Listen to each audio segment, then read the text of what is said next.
What is going on, guys? DBG, and today we're going to be talking about something a little bit different than the Season 2 reveal, which actually there's nothing I see wrong with it. It looks like there's going to be more content. At the end of the day, that's the most important thing. But lads, there is also been a game or a patch, quite a large patch. So we're going to go over that right now and talk about how it's going to affect my team. So you guys can see here. For gameplay, fix the problem where certain standing layups would cause them to fade away from the rim instead of towards it. I can see it happening. I thought that was just a lot of time user error, not gonna lie. There's an issue. Thank God that I'm not going crazy with that. It's not actually a me problem. And again, another thing that previously I can say, oh, that was the game's fault. There's an issue where a user could momentarily lose control while defense shading. Don't dream shake will now lessen the penalty when chaining multiple plays together. The run game plan will now work on the fly. Oh, does that mean our plays work? CPU players no longer use layup timing as they were unrealistically. The CPU's not gonna make every single layup. That's cool. Shot phasing can force player to go out of bounds unintentionally and will no longer do so. Cool. Free throw difficulty slider when layup function correct. I don't get that. Uncontrollable rim hangs are causing players to vault into the air. That has never happened to me, but that would be very funny. That'd be very funny if that happened. Airballs are no longer occur when shot time is slightly late or better. Oh, cool.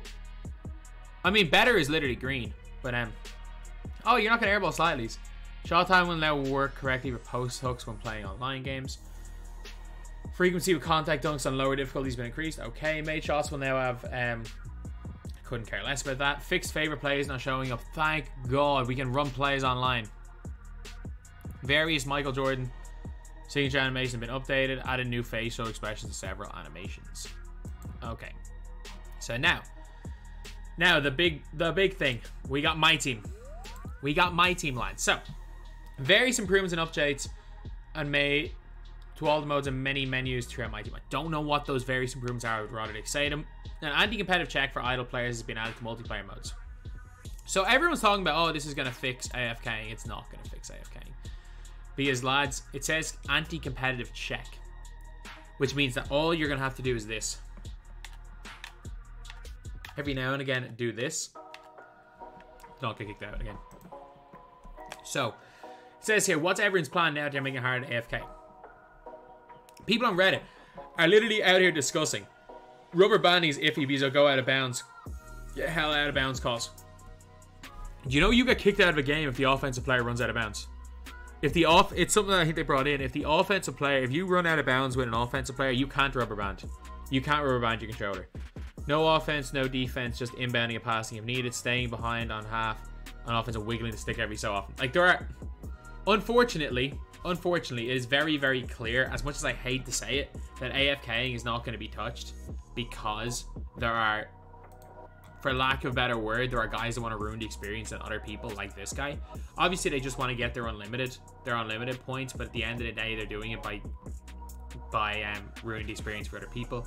The only way to fix this, and I need, like, obviously this video is going to be probably watched, the only way to fix the AFK issue is by removing player lock from online game modes. There is no other way to fix the AFK issue. It is the only way to fix it. Trying to say there's an anti-competitive check. An anti-competitive check is not going to work. Just like trying to stop boosting by bringing in something that ruined the game for the majority of the player base, it's not going to work. And I'm telling you for a fact it's not going to work. Especially because if they start making a lot of agendas play X amount of games, I'm telling you, lads, it's going to be a really, really weird season because everyone is hyping up the fact there's no AFKing. There is AFKing. It's not going to make it any worse or any better. It's not going to make it worse. But lads, the only way to stop AFKing is by removing the entire concept from the game. By admitting we screwed up and removing it. Nothing else is going to remove or deter AFKing because if somebody wants to AFK, they will AFK. Nobody AFK'd and left the room. People were AFKing and still moving their controllers because if you got too many violations, including if you were running out of bounds on offense, you would get kicked from the game. If you got too many violations, you were getting kicked from the game. And there's no issue with that. All this means that the anti-competitive check means that the guys that leave the room get kicked from the game slightly earlier. But like, no, people aren't leaving the room anymore. You don't get points for getting kicked in the game. So people have been flicking their analog stick every now and again already. Added option, this is huge. Turn off visual era filters in single player games. Era filters will not appear in limited games. Ooh, I like it. I like it. Obviously, they're changing up the way limited is, because era filters appearing in limited was something that 2K had said they were going to do, and now everyone's like, no, I legitimately, I have a kind of issue. I've developed a kind of issue with my eyes when it comes. I'm really sensitive to light. So like, depending on the way the lighting is, my vision can get incredibly blurry. So like, if I'm like at a cinema, or it's like dark and I'm looking at a small screen, my vision's just gonna be so blurry that I can't see anything. And like, I get really bad motion sickness and I just can't see. It hurts my eyes for the era filters. So I'm glad that it's not going to be unlimited. I'm glad that you can turn it off. That's a huge boost. I'm not going to play it anyway, but it's huge. High level coach has now appropriate boost amount. I did not even know that was a thing. Update a wheel spin to make the locations less confusing. I don't understand why they changed in the first place.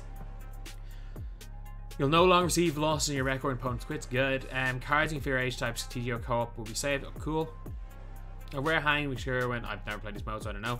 Fixing an issue where adaptive coaching engine was reset to default settings of multiplayer games. I told you guys adaptive coaching engine didn't work. I told you guys adaptive coaching engine didn't work in this game. That it would do whatever it wants. It had a mind of its own. It's had a mind of its own for 3 years, lads.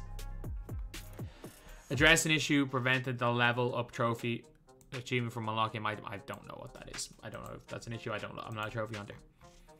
Okay, replacing badge cards from the player edit menu will now work correctly. Playbooks will now save as expected in the coaching tab of edit lineups. Dynamic duos now consistently report their boosted overall ratings. So does that mean that like their badge up? I don't know what is. Dynamic duo info has been added to general page on the back of Mighty Badge. Okay, cool. Instead of having to click L3. And in those things, you can now look at the back of the cards. That's cool. Friend error that would occur when players have more. I don't know what this error was. Fix the limited countdown time reporting different times. Don't have any experience of that. Free agent cards I don't want to play. Okay, that's cool. Prize balls received a visual update. I mean, what was wrong with prize balls? Ah, they did it! They listen. Oh, you cannot say that they are not watching DBG channel when they fixed the alphabetical order of the killer combos badge. Like it was a whole just joke on the channel being like, they almost had it in alphabetical order. Everyone was talking about quality life updates. And they were like, oh, it's alphabetical order. I was like, no, it's almost in alphabetical order. Killer combos is in combos. Is in as combos. It's a funny fix. It is a funny fix. They definitely watch the DBG channel. I mean the living hell out of that. And almost correct alphabetical order. Remove the original stickers from cards in the auction house. Good. Don't know what this is. But yeah, so lads, they've done something to try improve AFK. The fact you can run plays is going to change the game. The fact we can run plays in my team is going to completely change the game. The fact that like AFKing is not really going to be a thing is cool. Well, not really. It's not that it's going to be a thing. The fact that they're doing something to try address it is kind of cool. But at the same time, the problem is that no matter what they do to try to address it, people that want to AFK will find out how to AFK. There's no way of keeping player luck in the game. There's no way of keeping player luck in the game online and not having a massive AFK issue.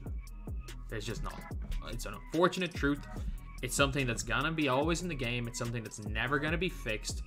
It is a situation that maybe they probably wasn't planned for it, that wasn't expected to be happening. Because they were like, oh, player lock could be a cool thing online. It's a game breaking mechanic, and it's not. This might help it for 2 days till people figure out how to break it, and it's highly likely not gonna help. I'm gonna be honest.